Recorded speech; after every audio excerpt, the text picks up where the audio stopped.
Let's be honest for a second. When was the last time you watched the news and didn't feel your blood pressure spike? If you're anything like me, it's been a while. We're living in a world where everyone seems to be shouting, where sides are drawn in permanent marker, and where common sense feels like an endangered species. Enter Bill Maher. Now, I know what you're thinking. Bill Maher, the guy from HBO. The unapologetic liberal? Yes, that guy. But if you've been paying attention in 2025, you notice something shifting. It's not just the gray hair, which, let's admit, gives him a certain distinguished gravitas these days. It's the resonance of what he's saying. For years, Maher was the liberal pot smoker who bashed Republicans. But in 2025, he has emerged as something entirely different, the unexpected conscience of the exhausted American center. And whether you love him or hate him, we need to talk about why his message is suddenly hitting home for millions of us who just want the craziness to stop. The "I didn't move, you did" moment. Here is the most fascinating part of the Maher shift. He swears he hasn't changed a bit. And when you look at the receipts from this year, he might be right. In his January 2025 comedy special, Is Anyone Else Seeing This?, Maher didn't come out as a Republican.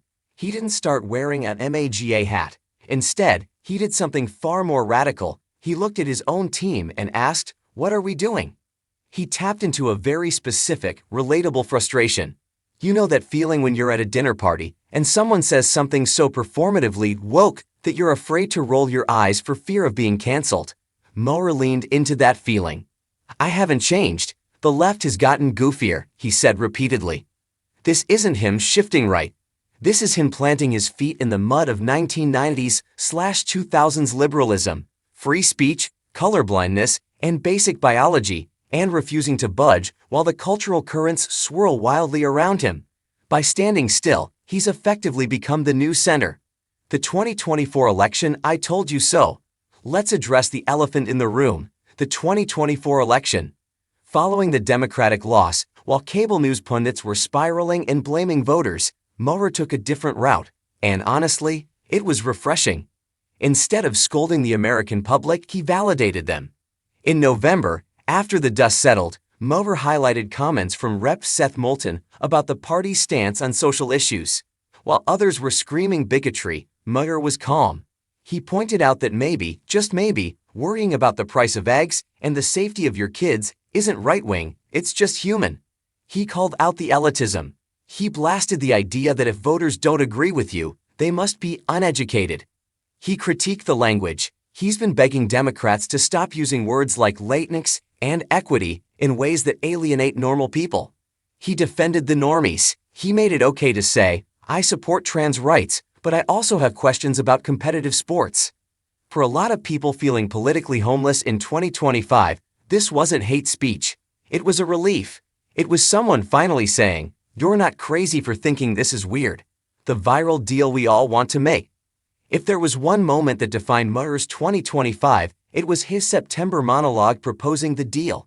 This went viral for a reason. It wasn't a rant, it was a peace treaty.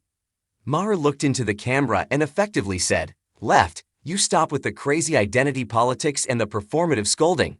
Right, you stop with the election denial and the conspiracy theories, and we can all go back to being a normal country." Why did this blow up on social media? Because it's exactly what 80% of us are thinking. We're tired. We're exhausted by the fringes of both parties driving the bus. Maher gave voice to the exhausted majority. He articulated that deep emotional desire we all have to just turn the volume down. The NPR moment, defending reality. Back in March 2025, Maher took heat for calling out NPR. Now this is a guy who probably has a tote bag collection that would rival any Brooklynite. But when he pointed out that public radio had become a truth bubble that refused to report anything negative about their own side, he wasn't doing it to be a troll. He was doing it because he cares about truth.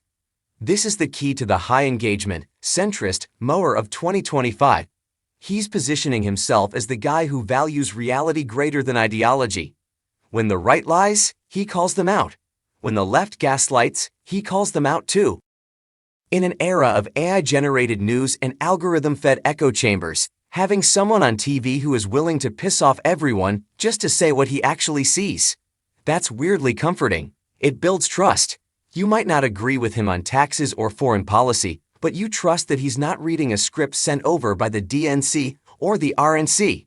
Why this matters to you? So, why should you care about a comedian's political shift? Because it's not really about Bill Maher, it's about permission. Maher's popularity in 2025 is a signal. It's a signal that it's okay to step off the crazy train. It's okay to be a liberal who likes guns. It's okay to be a conservative who cares about the environment. It's okay to say, I don't know, or, that seems a bit much. He's creating a safe space for common sense. The centrist shift isn't about compromise, it's about courage. It takes guts to stand in the middle of the highway when traffic is speeding in both directions. But Maher is showing us that the middle is actually where most of the people are. We've just been too quiet. The bottom line: Bill Maher hasn't become a saint. He can still be smug. He can still be interrupty. He's still, well, Bill Maher. But in 2025, he's become the most necessary voice in American media because he refuses to pretend. He's holding up a mirror to the absurdity of our modern tribalism and asking us to laugh at it, and then, hopefully, to fix it. He's reminding us that we don't have to hate our neighbors just because they vote differently. We don't have to sign up for every new cultural revolution just to be good people. And in a world that feels increasingly robotic and scripted, that kind of messy, honest, relatable humanity, that's something I think we can all subscribe to.